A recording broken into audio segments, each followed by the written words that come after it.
Alright YouTubers, this is quick fix. In a follow-up video that I did earlier, I pulled the codes.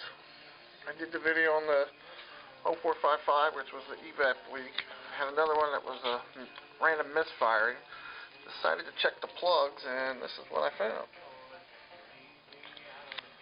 Not only are they pretty nasty, pretty black, but two of them, one of them was already broke, one of them broke trying to get it out, so I changed them and it's running pretty freaking slick now.